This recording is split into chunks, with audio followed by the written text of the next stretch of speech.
ও মুসলমান, এই পৃথিবী রব্বে কারীম সুন্দর করে সৃজন করলেন। জমিন ছিল না, আল্লাহ পানি সৃষ্টি করলেন। পানি সৃষ্টি করার পরে আমার আল্লাহ পাক আরশে মুআল্লাকে সৃষ্টি করার পরে এই পানির উপরে আমার আল্লাহ আরশে মুআল্লাকে রাখলেন। আরশে মুআল্লাকে রাখার পরে এই পানির ভিতরে তরঙ্গমালার সৃষ্টি হলো। বড় বড় ঢেউ, ঢেউয়ের মাধ্যমে ফেনার সৃষ্টি হলো। এই ফেনার মাধ্যমে আমার আল্লাহ জমিন, এই মাটি আমার আল্লাহ সৃষ্টি করলেন। যেখানে পাহাড় দেওয়ার দরকার আল্লাহ পাহাড় দিলেন, নদী দেওয়ার দরকার আমার মালিক নদী দিলেন।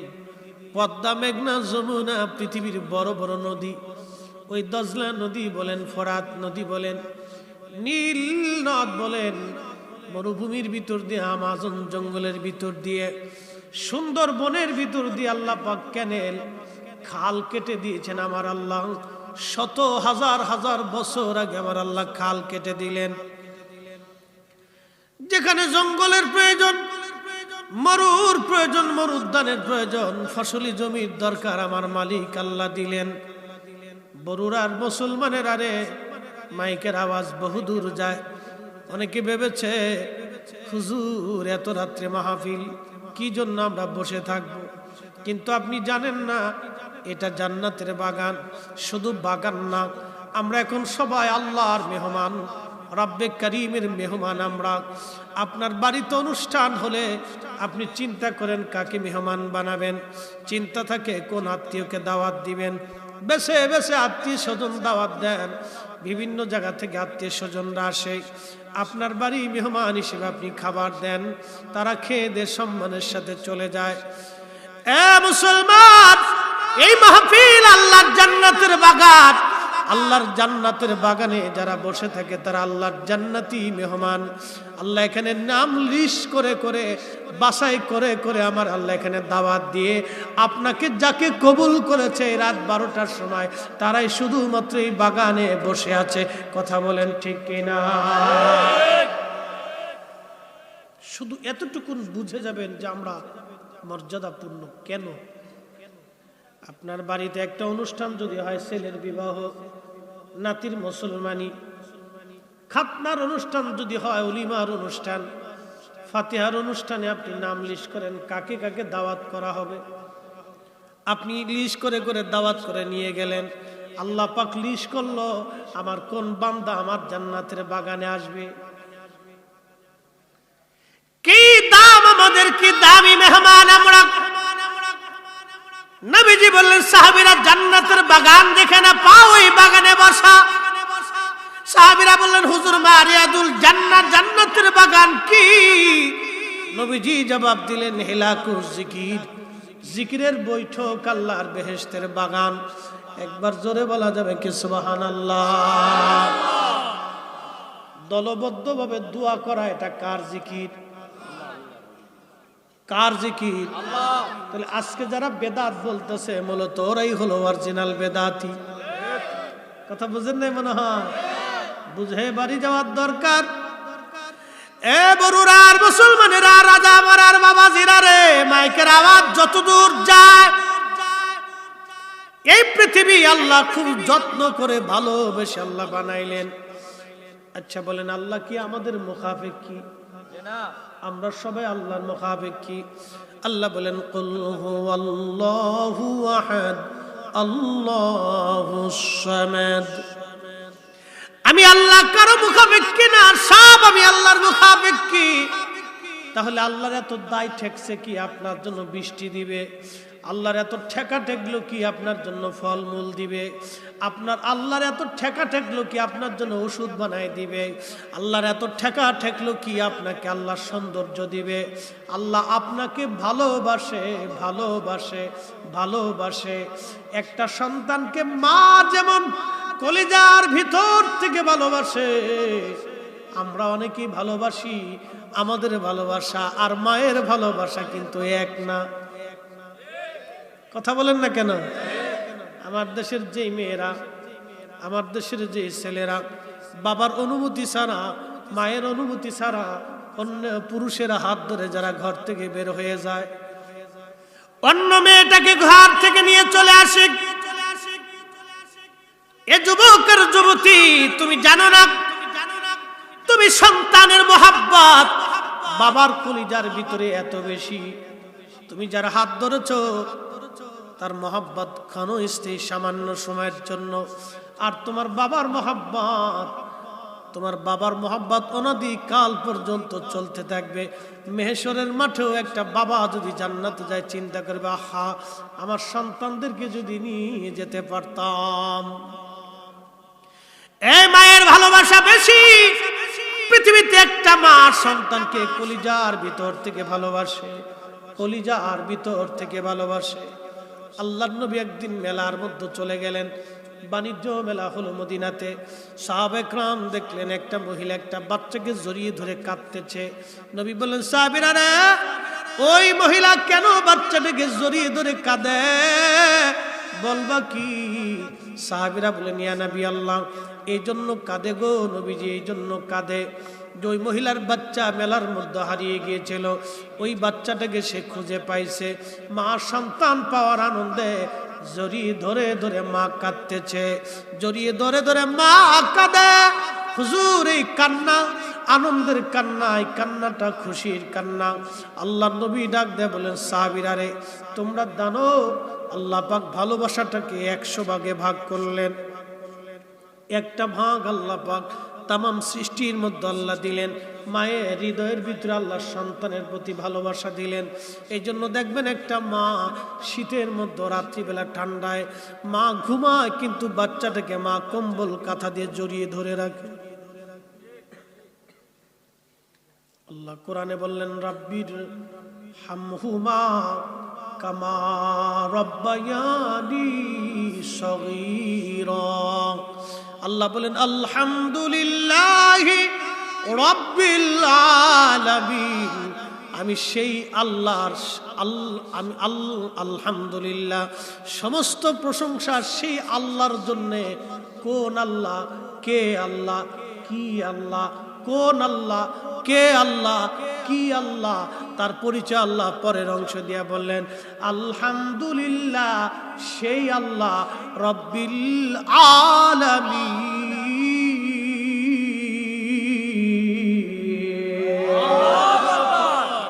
সেই আল্লাহ যে আল্লাহ রব। প্রশ্ন করবেন, হুজুর আমাদের দেশে তো আব্দুর রব আছে, আরবিতে বলে রব, বাংলায় বলে লালন পালন করনেওয়ালা। লালন পালন কি? আল্লাহ নিজে রব, আল্লাহর পরে আল্লাহ আরেকজনকে রব বলেছেন, তিনি রব্বির হামহুমা। আমার সাথে বলেন, রব্বির হামহুমা কামা রব্বায়ানি সগীরা। তিনি অন্য কেউ না, তিনি আমাদের মা, আমাদের বাবা। কথা বলেন ঠিক কিনা? আপনি ভাবতে পারেন, হুজুর আমি আমার মারে খাবার দেই, কাপড় কিনে দেই, ওষুধ কিনে দেই, চিকিৎসা আমি করাই, আর ভাবতেছেন হক আদায় হয়ে গেল। না, হক আদায় হবে না। আল্লাহ মা বাবাকে রব কেন বললেন বুঝেন? আপনি যখন মায়ের কোলের মধ্যে ছোট্ট ছিলেন, মা আপনাকে গাড়ির ভিতরে করে কোলে করে নিয়ে যাচ্ছে আপনার নানুর বাড়িতে। হঠাৎ করে গাড়ির মধ্যে আপনি বাথরুম করে ফেলছেন, সবার মুখের মধ্যে কাপড় চলে গেল, কিন্তু একজনের মুখে কাপড় যায় নাই। তিনি কে? এনার নাম রব। ওনাকে আল্লাহ আল্লাহর পরে রব বলছে,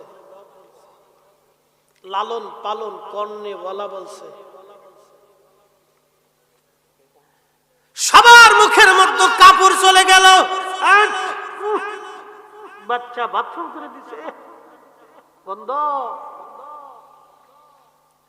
সবার মুখে কাপড় গেছে, একজনের মুখে কাপড় গেল না। তিনি মা,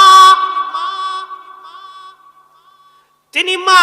দুইটা ভাব দিয়ে মনে করছেন মায়ের হক মিটাইছি। না না, আল্লাহ বললেন, বান্দা তুমি সেইভাবে দোয়া করো যেইভাবে ছোট্টকালে তোমার মা তোমাকে লালন পালন করেছে। তুমি বলো, হে আল্লাহ আমার বাবা মাকেও তুমি জান্নাতে ওইভাবে লালন পালন করো। একবার জোরে বলা যাবে কি মারহাবা? এখন যেই ছেলে দোয়া মানে না তো দোয়া করে কখন? কি কথা কন না কে? আমার দেশের এক দল আছে দোয়া মানে না, আছে না ভাই?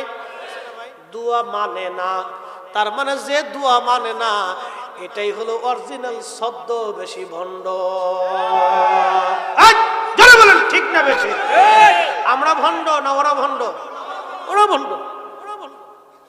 এটা হলো শব্দ বেশি ভণ্ড, টুপিওয়ালা ভণ্ড, বিরাট বড় দাঁড়িয়েছে, আপনাকে বুঝতে দিবে না, না খালি খবিস থেকে আপনাকে বুঝতে দিবে না যে আপনার ঈমান শেষ করে দিতেছে, আপনাকে বুঝতেই দিবে না। চেহারা দেখলে মনেই হবে না যে আন্তর্জাতিক ভণ্ড। যারা কোরআনের অপব্যাখ্যা করে, হাদিসের অপব্যাখ্যা করে, ওরাই হলো অরিজিনাল ভণ্ডা। পৃথিবীর মুসলমানেরা, ও বরুরার বাবাজিরা, মাইকের আওয়াজ যতদূর যায় খুব মনোযোগ দিয়ে, এই পৃথিবীতে আল্লাহ আপনাকে ভালোবাসে। নবী বলেন উম্মত ভালোবাসাটাকে আল্লাহ 100 ভাগে ভাগ করলেন। 100 ভাগ ভালোবাসার ভিতরে আল্লাহ একটা ভাগ সৃষ্টির মধ্যে বন্টন করে দিলেন, আর 99 ভাগ ভালোবাসা আল্লাহ তার নিজের কাছে জমা করে রাখলেন।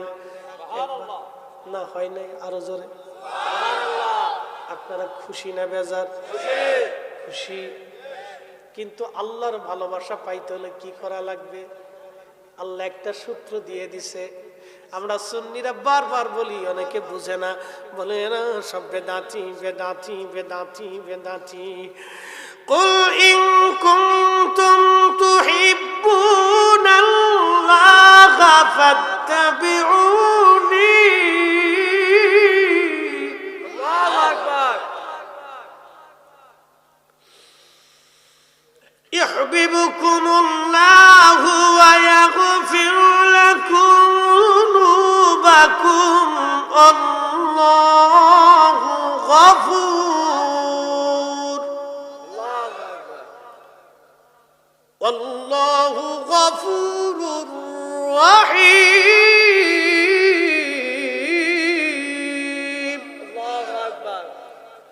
আল্লাহ বললেন, হাবিব আপনার উম্মত আমার বান্দাদেরকে জানান, আমি আল্লাহর কাছে 99টা ভালোবাসা জমা রাখছি। কত ভাগ? 99 ভাগ ভালোবাসা আমি আল্লাহর কাছে জমা রাখছি। যদি এই ভালোবাসা আপনার উম্মত পাইতে চায়, কুল বলে দেন, ইন কুনতুম তুহিব্বুনাল্লাহ, আমি আল্লাহকে যদি ওরা ভালোবাসার দাবি করে তাহলে আপনি বলেন ফাত্তাবিউনি, আপনি নবীর ইত্তেবা করে আপনাকেই ভালোবাসে। আপনি নবীর ইত্তেবা মুহাব্বত যার অন্তরে থাকবে, ইউহিব্বুকুমুল্লাহ, আমি আল্লাহ আমি আল্লাহ আমি আল্লাহ আমি আল্লাহ তাকে ভালোবাসি। এক চিৎকার মেরে বলেন আল্লাহু আকবার। মায়ের ভালোবাসার ভিতরেও খুঁত আছে। প্রশ্ন এবার করতে পারেন, মুফতি ফরিদি কি বললেন? মায়ের ভালোবাসার মধ্যে খুঁত নাই, হা আছে। সব মানা, কিছু মা আছে সন্তান রেখে অন্য বেটার হাত ধরে চলে যায়। কথা বলেন না কেন? কিছু মা আছে পৃথিবীতে নিজের সন্তানকে হত্যা করে অন্য বেটার হাত ধরে চলে যায়। আমি বাস্তবতা থেকে বলি, এটা মা হতে পারে না বাপ, এটা মার তালিকায় নাই, তারপরও বলি তো নারী জাতি।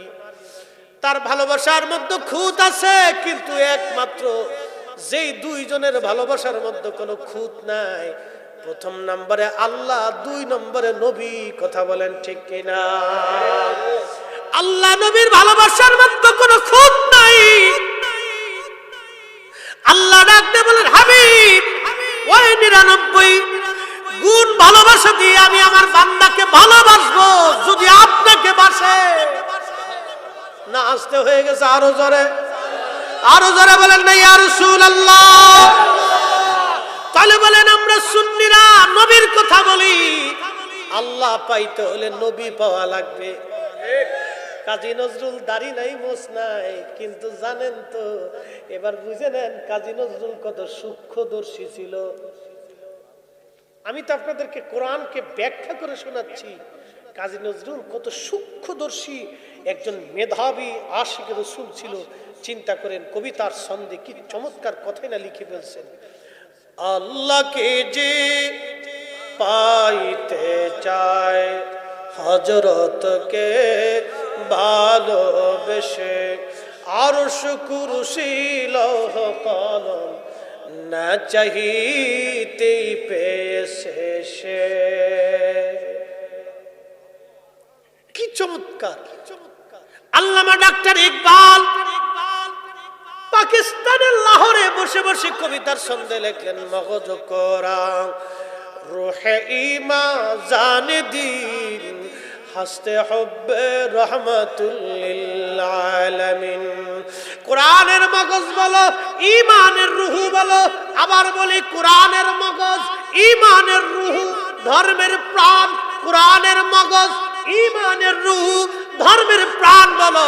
সব কিছুর মূলে নবীর ভালোবাসা, হুব্বে রাসূল। নবীর ভালোবাসা যেই হৃদয়ে নাই, ওটা আলেম হতে পারে না।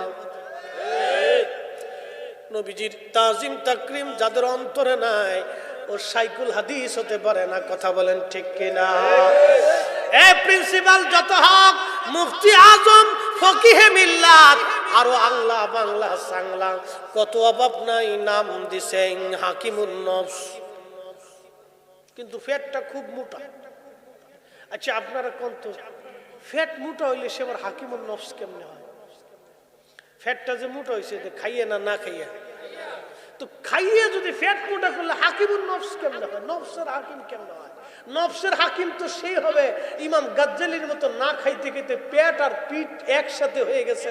খাজা মাইনুদ্দিন চিশতি না খাইতে খাইতে পেট আর পিঠ একসাথে হয়েছে। শাহজালালরা না খাইতে খাইতে পেট আর পিঠ একসাথে হয়েছে। কোথায় খাবে এই চিন্তা তাদের ছিল না।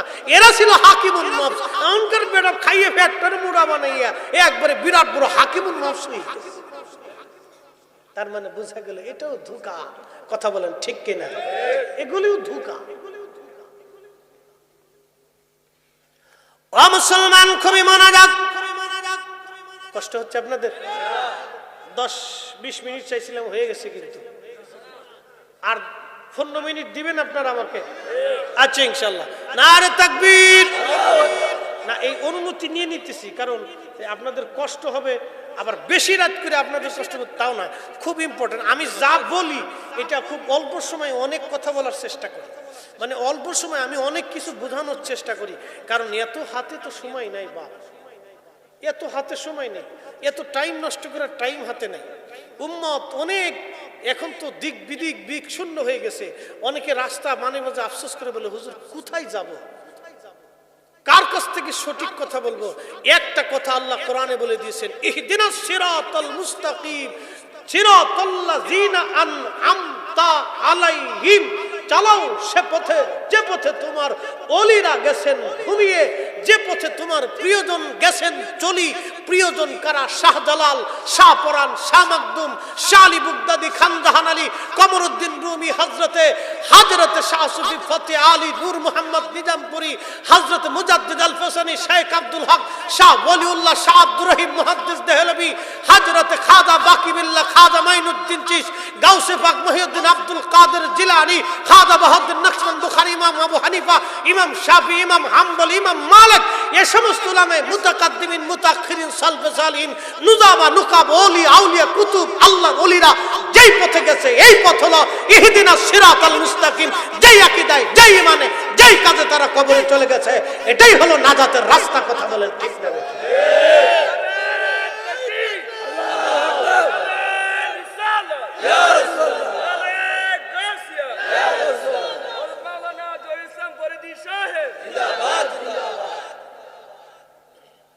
প্রিয় মুসলমান, সময়ের সংক্ষিপ্ততায় আল্লাহ বললেন, আমি ওই 99 প্রকার ভালোবাসা পুরাটা দিয়ে আমি তার ভালোবাসি। ওয়ায়াগফিরু লাকুম যুনুবাকুম আল্লাহু গফুরুর রহিম। শুধু খালি ভালোবাসি না, আমার বান্দার জীবনে যদি কোনো অপরাধ হয়ে যায়, গুনাহ হয়ে যায়, আমি আল্লাহ সমস্ত গুনাহগুলিকে একবারে মিটিয়ে দেই, নিষ্পাপ বানাইয়া তাকে মাসুম বানাইয়া আমি আল্লাহ তার ওলি বানায় নেই। একবার আওয়াজ তুলে বলা যাবে কি ইয়া রাসূলুল্লাহ? তাহলে আল্লাহ পাইতে হলে নবী, কথা বলেন, আল্লাহ পাইতে হলে নবী পাইতে হবে, নবী ছাড়া আল্লাহ পাওয়া যায় না, ঠিক কিনা?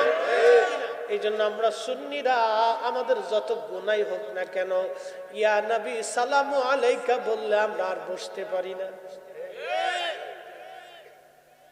আমরা তখন আর নিজেকে বসিয়ে রাখতে পারি।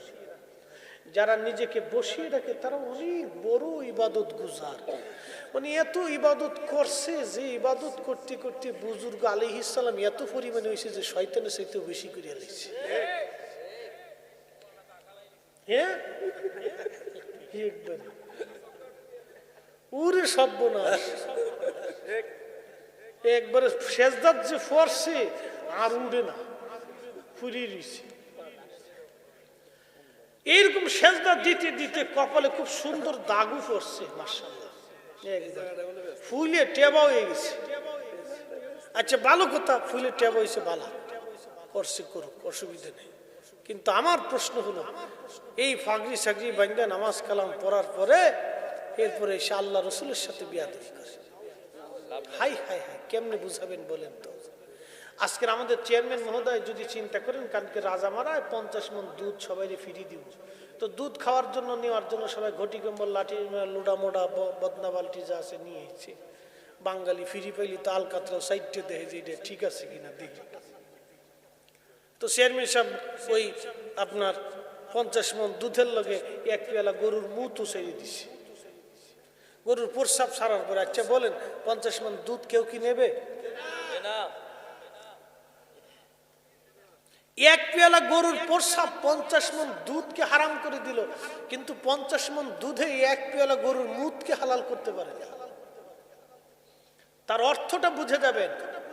50 বছর ইবাদত হবে, তাহাজ্জুদ হবে, জিকির হবে, ফিকির হবে, নামাজ হবে, রোজা হবে, কালেমা হবে, দান হবে, সদকা হবে, আপনার জীবনে বহু ইবাদত হবে। আপনি মাকামে ইব্রাহিমে বসে বসে কানবেন, আল্লাহর ঘরে গিলাপ ধরে কাবা শরীফের পাথরের ঘরটা ধরে সুন্দর করে কেঁদে কেঁদে চুমাকে আল্লাহর কাছে বারবার বারবার ক্ষমা চাবেন, দোয়া চাবেন।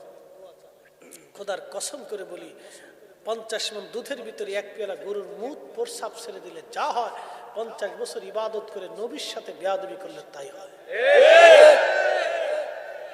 এখন আপনি যদি না বুঝেন তাহলে আপনার বুঝের দোষ, আমার বুঝানোর দোষ না। আপনি যদি না বুঝেন তাহলে আপনার বুঝের দোষ, আমি আপনাকে বুঝাইতে পারিনি, অর্থাৎ আপনি বুঝেন না। তো আপনি বুঝেন না তো আমি করব কি?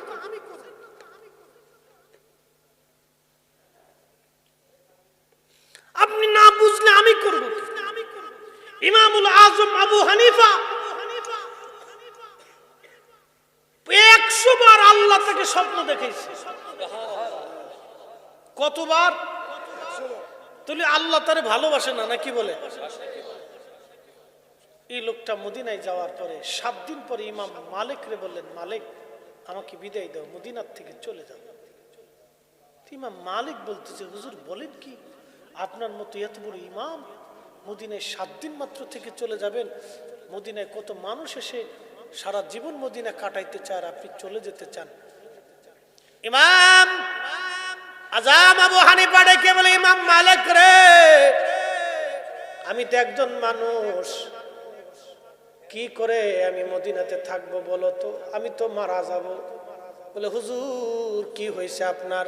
বলে, ইমাম মালিক রে, যে রোগে তোমারে ধরছে ওই রোগেও আমারে ধরছে। ইমাম মালিক 80 বছর মদিনায় জুতা স্যান্ডেল পরে নাই, 80 বছর ধরে মদিনাতে জুতা স্যান্ডেল পায় দেয় নাই, পায়খানা প্রস্রাব মদিনার হাউদের মধ্যে করে নাই। একবার জোরে বলা যাবে কি মারহাবা? ইমাম মালিক ডেকে বলল, হুজুর কি বলেন আপনি? বলে ইমাম মালিক রে, আজকে 7 দিন হলো আমি ইমাম আজম আবু হানিফা 7 দিন ধরে আমি পায়খানা প্রস্রাব করি না। বলো ইমাম মালিক, যে মদিনার মাটির মধ্যে নবী ঘুমায়, ওই মদিনার মাটির মধ্যে আমি কি করে পায়খানা প্রস্রাব করি? চিৎকার মেরে বলা যাবে কি ইয়া রাসূলুল্লাহ? আমি মোহাব্বত আপনাকে কি করে বোঝাবো বলেন তো? আমি রসুলের প্রতি তাজিম আপনাকে কি করে বোঝাবো? কোন দলিল দিয়ে বোঝাবো বলেন তো? অথচ পৃথিবীর 4 আলেমের 2 আলেম, পৃথিবীর 4 ইমামের 2 ইমাম। ইমাম মালিক রে ভালোবাসার কারণে নবীজি 100 বার স্বপ্নে দেখি কথা বলেছিলেন, আর ইমাম আবু হানিফাকে আল্লাহ ভালোবেসে তার সাথে 100 বার স্বপ্নে কথা বলেছিলেন। আমি কি করে আপনাকে বুঝাবো বলেন তো? বলে হুজুর তাহলে খান কি? ইমাম আবু হানিফা বললেন, ইমাম মালিক 7 দিনে মাত্র 7টা খেজুর খেয়ে আমি বেঁচে আছি। 7 দিনে মাত্র 7টা খেজুর খেয়ে আমি বেঁচে আছি। আমি খানা খাই না, কারণ বাথরুমে ধরবে। বাথরুমে ধরলে কোন মাটির মধ্যে আমি বাথরুম করব, যে মাটির ভিতরে আমার নবী ঘুমিয়ে আছে। ইমাম মালিক রে, পানি আমি পান করি না, হাতের মধ্যে পানি ঢেলে এই হাতের মধ্যে জিহ্বা দিয়ে চেটে আমি কোন রকম কলিজা ঠান্ডা করি, কলিজা আমি ঠান্ডা করি। কারণ রে, যদি পানি পান করি বেশি করে তো প্রস্রাবে আমাকে ধরবে। আমি এই মদিনার মাটির মধ্যে কোন জায়গা প্রস্রাব করব, যেই মাটির মধ্যে আমার নবী ঘুমাইয়া গেছে।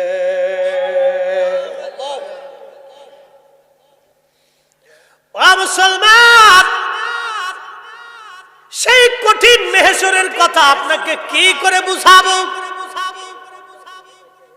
দুনিয়ার 50,000 বছর মেহশরের একটা দিন হবে তত বড়। আহা, 60 বছরকে যদি 50,000 বছর দিয়ে ভাগ দেন তো বেরিয়ে আসবে কত সময় আপনি দুনিয়ার মধ্যে থাকেন। মানুষ কঠিন মেহশরের মাঠে পাগল পারা হয়ে যাবে। ঘর্মাক্ত হতে হতে হতে হতে ঘামে পুরা মেহশর ভরে যাবে। সূর্য নেমে আসতে আসতে মাথার আধা হাত উপরে চলে আসবে। অনেকের মগজ গলে যাবে, অনেকের জিহ্বা বের হয়ে নাভি পর্যন্ত ঝুলে যাবে। কি কঠিন বিভৎস সেই দিন! হাজার হাজার বছর পার হয়, আমার আল্লাহ কাহ্হার হয়ে বসে আছে, রাগান্বিত হয়ে আছে। সৃষ্টির প্রতি আল্লাহ রাগ। আল্লাহ বললেন আর রহমানির রহিম, আমি রহমান, আমি রহিম, আমি দয়াল, আমি দয়ালু। এরপরে আল্লাহ বলেন মালিকি ইয়াউমিদ্দিন, আমি বিচার দিনের মালিক, বিচার দিনের মালিক। আল্লাহ ওই কঠিন মেহশরের মাঠে আল্লাহর রাগান্বিত কাহ্হারিয়াত দেখে সমস্ত ফেরেশতারা সিজদার মধ্যে পড়ে থরথর করে কাঁপতে থাকবে। জিন জাতিরা কাঁপতে থাকবে, মানব জাতি কাঁপতে থাকবে। কঠিন ওই মেহশরে সব মানুষগুলি পাগল পারা হয়ে দৌড়াইয়া হযরত আদম সফিউল্লাহর কাছে যায় বলবে, বাবা আদম গো, আপনি আমাদের আদি পিতা ছিলেন, আল্লাহ আদর করে আপনাকে সৃষ্টি করেছিলেন, জান্নাতে আল্লাহ রেখেছিলেন। আপনি একটু আল্লাহর দরবারে যে আল্লাহকে কাহ্হারিয়াত থেকে নরম বানায় দেন। আদম নবী বলবে, আমার সন্তানরা আমার কাছে আইসো না, চলে যাও, আমি খুব পেরেশানির মধ্যে আছি। যাও, তোমরা আমার থেকে অন্য কোন নবীর কাছে যাও। নূহ আলাইহিস সালামের কাছে যাবে, নূহ নবী একই কথা বলে দিবে, যাও, আজকে আমার দরবারে কোনো কাজ হবে না। ইব্রাহিমের কাছে সে বলবে, খলিল, আল্লাহ আপনাকে আদর করে খলিলুল্লাহ বানাইছে, আপনি একটু আল্লাহর দরবারে যান, আপনি তো আল্লাহর বন্ধু। ইব্রাহিম আলাইহিস সালামের সাহস করবে না, না না, তোমরা অন্য কোনো পয়গম্বরের কাছে যাও, আমি খুব পেরেশানির মধ্যে আছি। তার মানে গুনার জন্য না, কিন্তু আল্লাহর কাহারিয়াত দেখে নবীরা পর্যন্ত হাঁটু গেড়ে বসে যাবে। অর্থাৎ চিন্তা করবে কেমনে আল্লাহকে রাজি করা যায়, কেমনে আল্লাহকে নরম করা যায়। সৃষ্টির প্রতি আল্লাহ বেজার হয়ে যাবে ওই দিন। কঠিন কাহারিয়াত কে নরম করবে আল্লাহকে? মুসা কালিমুল্লাহর কাছে যাবে, মুসা তুমি তো কালিমুল্লাহ, আল্লাহর দরবারে যাও, আল্লাহর সাথে কথা বলো। কালিমুল্লাহ বলবে না গো, আজকে আমার পক্ষবার জোরে বলা যাবে কি ইয়া রাসূলুল্লাহ, শ্রেষ্ঠ নবী দিলাম রে তরিয়ে নিতে রোজ হাসরে, বলেন শ্রেষ্ঠ নবী দিলাম রে তরিয়ে নিতে রোজ হাসরে, পথ না ভুলি তাই তো দিলে, পথ না ভুলি তাই তো দিলে পাক কুরআনের বাণী, খুদা তোমার মেহেরবানি, সুন্দর ফুল সুন্দর ফল মিঠা নদীর পানি, খুদা তোমার মেহেরবান, খুদা তোমার মেহেরবানি। বন্ধু আমার, হযরত ঈসা রুহুল্লাহ বলবে যাও ওই নবীর বারগাহে, আজকে নবী ছাড়া আর কোনো উপায় নাই। সৃষ্টির সবাই দৌড়ায় যাবে, দৌড়ায় আল্লাহর নবীর সামনে। আমরা উম্মত যারা আছি কাঁদতে থাকবো, হুজুর কঠিন এই মেহেশর আমাদের আর সহ্য হচ্ছে না, নবী গো ঘর্মাক্ততা কঠিন তেজস্বীয়তায় সূর্যের তাপে আমরা দিশে হারা হয়ে গেছি, তৃষ্ণার যন্ত্রণায় কাতর হয়ে গেছি, জিহ্বা আমাদের বের হয়ে গেছে, কলিজা আমাদের শুকায় গেছে। আল্লাহর নবীর সামনে উম্মতরা দাঁড়ায় দাঁড়ায় কাঁদবে, হুজুর গাউসে পাক কাঁদবে, হুজুর খাজা মাইনুদ্দিন চিস কাঁদবে, হুজুর দাতাগঞ্জে বক্স কাঁদবে, হুজুর বাহাউদ্দিন নাসির বুখারী কাঁদবে, হুজুর মুজাদ্দিদ আল ফিসানি কাঁদবে, ইমাম শাফিঈ কাঁদবে, ইমাম হাম্বলি কাঁদবে, ইমাম মালিক কাঁদবে, ইমাম আবু হানিফা কাঁদবে। ও বন্ধু, তাবিঈরা কাঁদবে, তাবিঈনরা কাঁদবে, সাহাবীরা কেঁদে ফেলবে। নবী গো মেহেশর বড় কঠিন লাগে। আল্লাহ পাক হাবিব এই কান্নার দৃশ্য দেখে আর সহ্য করতে পারবে না, একটা দৌড় মেরে আরশে মুআল্লার সামনে রাব্বে করিমের কুদরতি কদমের নিচে মাথা নত করে সেজদার মধ্যে পড়ে নবী কেঁদে কেঁদে বলবে ইয়া রব হাবলি উম্মতি,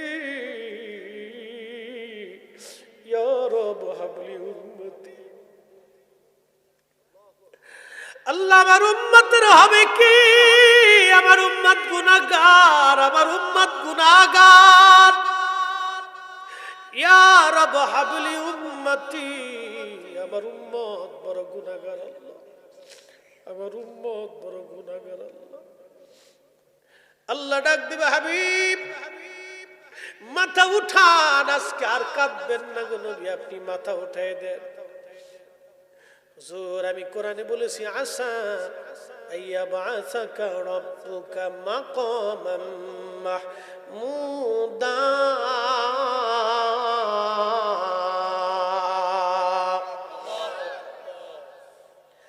আমি আল্লাহ আপনাকে মাকামে মাহমুদ দেব, মাকামে মাহমুদ। আপনি আজকে কাদার জন্য মেহেশর না, সৃষ্টিকে দেখাবো আপনার সাথ। আল্লাহু আকবার, আল্লাহু আকবার, আল্লাহু আকবার। আল্লাহ তার নবীর জন্য আরশে মুআল্লার ডান পাশে কুরসি রেখে দিবে, হুজুর আপনি এখানে বসেন, আপনার জন্য আজকে চেয়ারে বরাদ্দ। আহা, মেহেশরের মাঠে সব যখন সেজদার মধ্যে মাথা নত করে কাঁদতে থাকবে, সেই দিনে নবী আল্লাহর ডান পাশে বসবে। সেই নবীকে এত বড় তাজিম যে আল্লাহ দিলেন। আচ্ছা আপনারা বলেন, এই নবীকে তাজিম করার জন্য দলিলের দরকার? এই নবীকে তাজিম করার জন্য সুন্নিদের দলিল লাগে না, কথা বলেন ঠিক কিনা? যাদের দলিল লাগে তাদের ব্যাপারে আল্লাহ বলছেন ওয়ালিল্লাহিল ইজ্জাতু ওয়ালিরাসূলিহি ওয়ালিল মুমিনিনা ওয়ালাকিন্নাল মুনাফিকিনা লা ইয়ালামুন।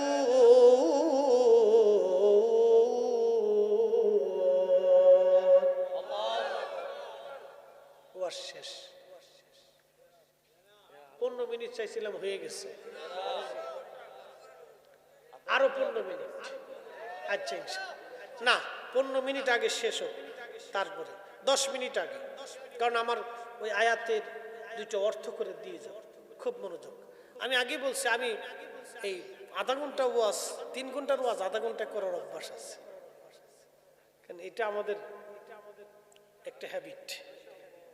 কারণ আমরা দরবার শরীফে যখন আমি জুমাতে, আমি স্টুডেন্ট লাইফ থেকে জুমায় বয়ান করি, অর্থাৎ বয়ান থেকে আজকে থেকে করি না, আমি একবার স্টুডেন্ট লাইফ যখন ফাজিল থেকে, তখন দরবারের জুমার মসজিদের জুমার বয়ানটা আমি করতাম। ওই সময় থেকে আমি বয়ান করি। তো সময় হাতে থাকতো 15 মিনিট, তো 15 মিনিটে 1.5 ঘন্টার ওয়াজ করতাম। তো এই জন্য আমরা অভ্যাস হয়ে গেছে। যদি বলেন হুজুর 4 ঘন্টা, তো অসুবিধা নেই। যদি বলেন যে হুজুর 40 মিনিট, তা অসুবিধা নেই। যদি হুজুর 10 মিনিট, তো 10 মিনিট দিয়ে দেখবেন মাঠ গরম হয়ে গেছে। এটা আমরা টাইম বুঝে ওয়াজ করি। যদি কেন হুজুর 10 মিনিট, তো দেখবেন যে 10 মিনিটে গরম হয়ে গেছে। 10 মিনিটে 1.5 ঘন্টার ওয়াজ সেরে এলাম একবার। একসাথে যদি বলি তো আল্লাহু আকবার। আল্লাহ বললেন, ইজ্জত আমি আল্লাহর জন্য, ইজ্জত আমি নবীর জন্য, ইজ্জত আলী সালিহিন সিদ্দিকিন শুহাদা সাহাবা আল্লাহর ওলিদের জন্য। হুজুর ওয়ালাকিন্নাল মুনাফিকিনা লা ইয়ালামুন, মুনাফিক বুঝে না, মুনাফিক বুঝে না, মুনাফিক বুঝে না, মুনাফিক বুঝে না, মুনাফিক বুঝে না। এখন আপনারা বলেন, হিন্দুদের মধ্যে মুনাফিক আছে? কথা বুঝেন নাই? হিন্দুরা তো তারা একটা ধর্ম মানে, তাদের ধর্মের নাম সনাতন ধর্ম। তো সনাতন ধর্মে তো আর আমরা মুনাফিক নাই, আছে? খ্রিস্টান একটা ধর্ম মানে, খ্রিস্টীয় ধর্ম, ওটার ভিতরে মুনাফিক নাই। আচ্ছা, ইহুদি ধর্মের ভিতরেও মুনাফিক নাই। শিখ যারা, বৌদ্ধ যারা, তাদের মধ্যে মুনাফিক নাই। তো মুনাফিক আছে মুসলমানের ভিতরে। এই আস্তে কোন কে? তার মানে বোঝা গেল, টুপি পরে মুনাফিক, দাড়ি আছে মুনাফিক, জুব্বা আছে মুনাফিক, নামাজ আছে মুনাফিক, মসজিদ আছে মুনাফিক, এই দান সদকা আছে মুনাফিক, হাজি সাহেব মুনাফিক। আস্তে কোন কে? জোরে বলেন। আমি বলছি? কে বলছে? আল্লাহ। কে? মুনাফিক কি হিন্দুদের ভিতরে না মুসলমানের ভিতরে? মুসলমানের ভিতরে। এই যে বুঝে গেছেন এবার। তাহলে মুসলমানের অন্তরে কালেমা আছে না নাই? আছে। কুরআন আছে না নাই? মসজিদ আছে না নাই? টুপি দাড়ি জুব্বা পাগড়ি সব আছে, কিন্তু মুনাফিক। ওয়ালাকিন্নাল মুনাফিকিনা লা ইয়ালামুন। আল্লাহ কইছে ওরা বুঝে না, তো আমি কেমনে বুঝাবো ভাই? না, আল্লাহ নিজেই কইছে ওরা বুঝে না। মানে কি বুঝছেন নি? বুঝবার চাই না, বাঁকা বাঁকা বাঁকা। হাজার দলিল দিল কেন বুঝের ব্যাপার সহজ।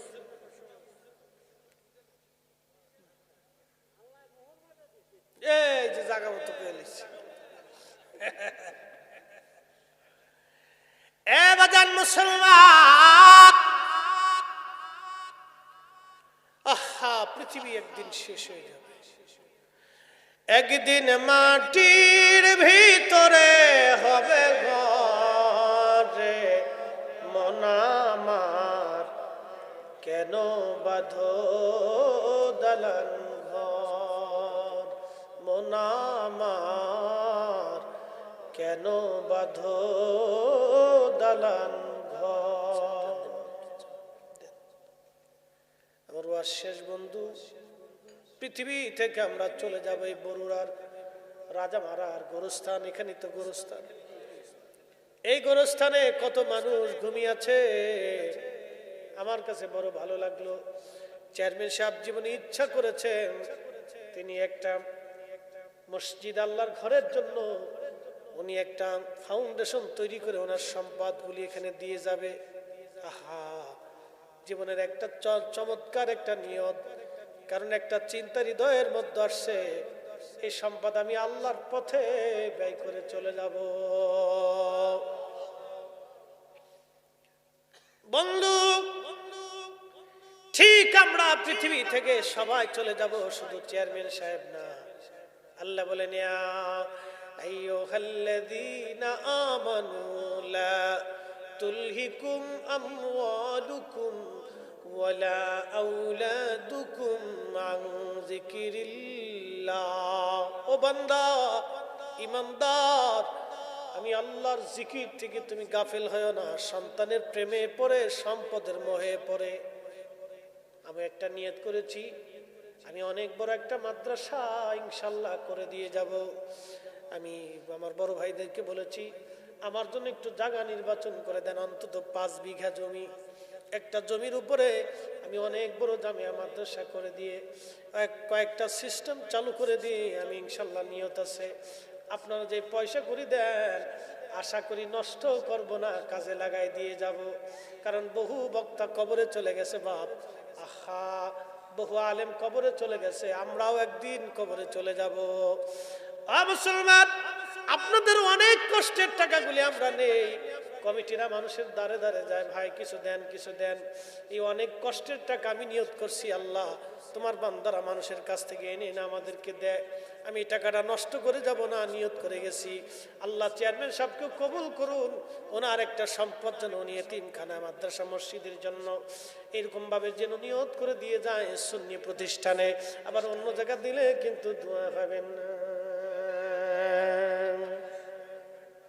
কবে নাকি যে দোয়া নাই, না করলেও চলে। এই উম্মতকে আল্লাহ 70টা মর্যাদা দিছে, খালি মনোযোগ করে সারা জীবন মনে রাখবেন মাসালাটা। কয়টা মর্যাদা? মুসা আলাইহিস সালাম দেখে 70টা দান, তাওরাতের মধ্যে দেখে আল্লাহর কে, আল্লাহ আমরা ওই উম্মত দিয়ে দাও। আল্লাহ বলেন, না রে মুসা, এটা তোমার জন্য না, এটা আমার আখিরি নবীর জন্য বরাদ্দ। সুবহানাল্লাহ।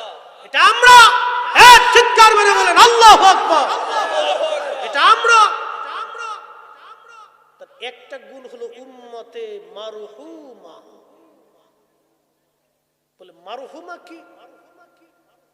সাহাবীরা প্রশ্ন করলেন, প্রিয় নবী বললেন, সাহাবীরা মারহুমা হলো আমার উম্মত গুনাহ নিয়ে কবরে যাবে, মেহেশরে গুনাহ মাফ নিয়ে উঠে যাবে। আহা, বলে হুজুর কি করে হবে?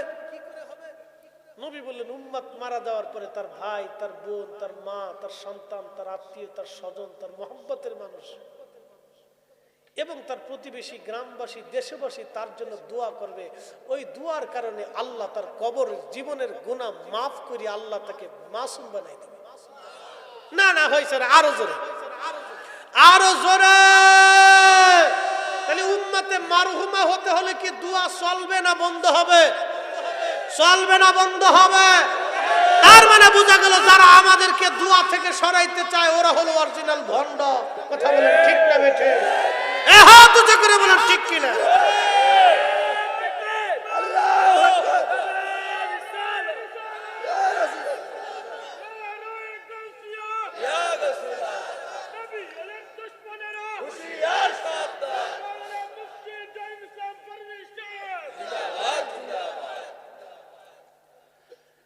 প্রিয় মুসলমান, আল্লাহ বলবে, হাবিব মেহেশরের মাঠ আপনি নবী কাদার জন্য না, আপনি উঠেন। আপনার হাতের মধ্যে থাকবে সর্বপ্রথম হামদের পতাকা। আহা, 2টা পতাকা সেই দিন, 2টা পতাকায় নবীজির জন্য বরাদ্দ হবে, একটা হামদের পতাকা আর একটা সুপারিশের পতাকা। হয় সর্বনাশ, দাম কি নবীর? আমি রসুলের দাম কি করে বুঝাবো? এই জন্য রসুল করিমের রওজার পাশে গেলে আগের যুগের উম্মতরা থরথর করে কাঁপতেন, ভয়ে কাঁপতেন যে না জানি বিয়াদবি হয়েছে কিনা, না জানি কোনো ভুল হয়েছে কিনা আমার জীবনে। কাঁপতেন রসুল করিমের রওজার পাশে গেলে কাঁপতেন। আর এখন মদিনাতে মতুয়াগুলি খালি চিল্লে আর মোহাম্মদ কদমত নবী মরে গেছে, কাবা। ও হাজি, কাবার দিকে ঘুরে যা, তুই নবীর কাছে এসিস, নবীর কাছে কিচ্ছু নেই, মরে গেছে। আগের যুগের উম্মতরা থরথর করে কাঁপতে। কত বড় উম্মত জানেন? যারা সারা রাত পার করে দিয়েছেন আল্লাহর নামাজে, সেজদাতে, ইবাদতে, তারা নবীর দরবারে যে থরথর করে কাঁপতেন, না জানি কোন ভুল হয়ে গেছে। আমি রসুলের শান আপনাকে কি করে বুঝাবো বলেন? মেহেশরের মাঠ যেদিন কায়েম হবে সেই দিনই বুঝতে পারবেন যে নবীর শান কত। কি কথা ঠিক কিনা? আমি দুনিয়াতে আপনাকে বুঝাইতে পারবো না, কারণ ওই মুনাফিক ও টুপিওয়ালা, দাড়িওয়ালা, জুব্বওয়ালা, ফাগরিওয়ালা, নামাজওয়ালা, জিকিরওয়ালা, হজওয়ালা, জাকাতওয়ালা, এইটাওয়ালা সেইটাওয়ালা, মাদ্রাসাওয়ালা বহু থাকবে, তারা নবীর শান বুঝবে না। বুঝে না বিদায় তো কয়দিন আগে বলে পড়ছে নবীর কবরকে রওজা বলা যায় না, কবর বললে সোয়াব বেশি। ওরে দালাল কোথাকার। আবার আর একটা আছে চাঁপাই নবাবগঞ্জে, কবর বলাই হারাম, রওজা বলাই হারাম, কবরই কইতো। কত বড় চিন্তা করেন, তার মানে বোঝা গেল বিসমিল্লাহ সমস্যা আছে। হ্যাঁ কথা কন না কে? বিসমিল্লাহ বুঝছেন নি আপনারা? হ্যাঁ হ্যাঁ বিসমিল্লাহ, ওখানে একটু ঝামেলা আছে, ঝামেলা আছে। হ্যাঁ গোড়ার দোষ, এই জায়গা মতো বুঝে গেছে, গোড়ার দোষ। কষ্ট হচ্ছে আপনাদের? হ্যাঁ মেহেশ্বর আপনাকে কেমনে বুঝাবো, কঠিন। দুনিয়ার থেকে কবরে চলে যাবো, আল্লাহ বলছে ইদা সামাউ ফাতারাত, কঠিন মেহেশ্বর যখন শুরু হয়ে যাবে, আসমান ভেঙে ভেঙে পড়তে থাকবে। ওয়া ইদাল কাওয়াকিবু তাসারাত, পৃথিবীর মধ্যে নক্ষত্রগুলি ভেঙে ভেঙে পড়তে থাকবে। কত নক্ষত্র আপনাকে বলি, 13 লক্ষ পৃথিবী এক জায়গা করলে একটা সূর্যের সমান হবে। 200 কোটি সূর্য এক জায়গা করলে একটা ব্ল্যাক হোলের সমান হবে। 10,000 কোটি ব্ল্যাক হোল দিয়ে একটা মিল্কওয়ে বানানো হলো। মিল্কওয়ের মতো গ্যালাক্সি ও মিল্কওয়ের মতো আরো 10,000 কোটি মহাবিশ্ব আছে। এরপরে মহাশূন্য, তারপরে আসমান। আল্লাহ বলেন ইযাস সামাউ ফাতারাত, ওই আসমান ভেঙে পড়তে থাকবে। ওয়া ইযাস সামাউ ফাতারাত, ইযাস সামাউ ফাতারাত,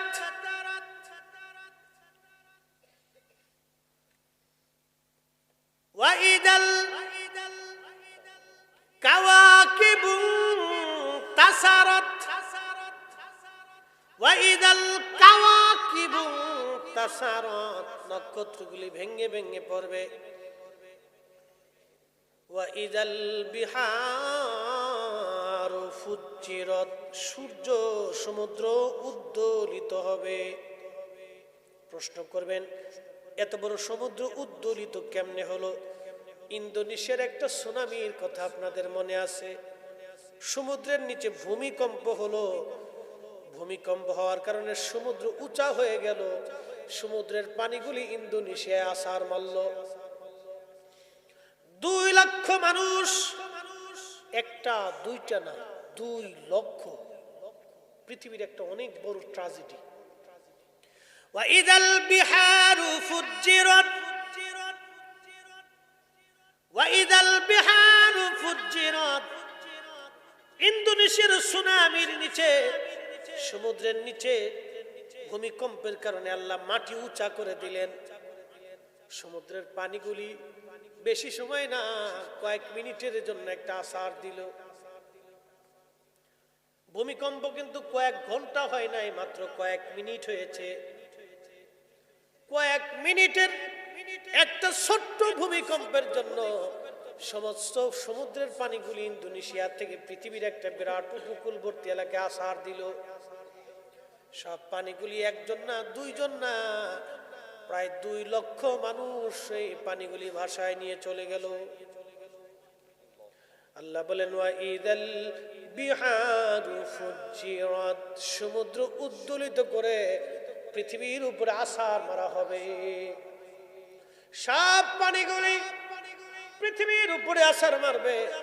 আচ্ছা বলেন, আমাদের পালানোর মতো কি কোনো জায়গা আছে? হায় হায়, উপায় কি সেই দিন?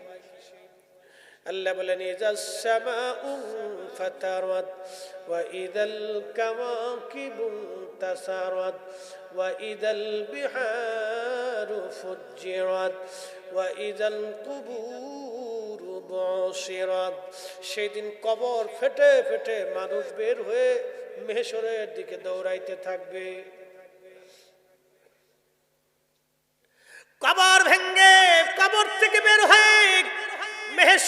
মাঠের দিকে দৌড়াইতে থাকবে, গায়ে কোনো পোশাক থাকবে না, সব দৌড়। আহা, সৃষ্টির প্রথম থেকে কিয়ামত পর্যন্ত যত মানব, যত জিন, সব দৌড়াইতে থাকবে আল্লাহর দিকে। কি কঠিন এই সময়টা! আল্লাহ বললেন, আলিমাত নাফসুম মা কদ্দামাত ওয়া আখারাত। তুমি এই মেহশরের জন্য কি আমল পাঠাইছো, কি ঈমান পাঠিয়েছো, আগে এবং পরে আমি আল্লাহ সব তোমাকে দেখাবো। সেই দিন তুমি জানতে পারবে তুমি কি পাঠাইলে।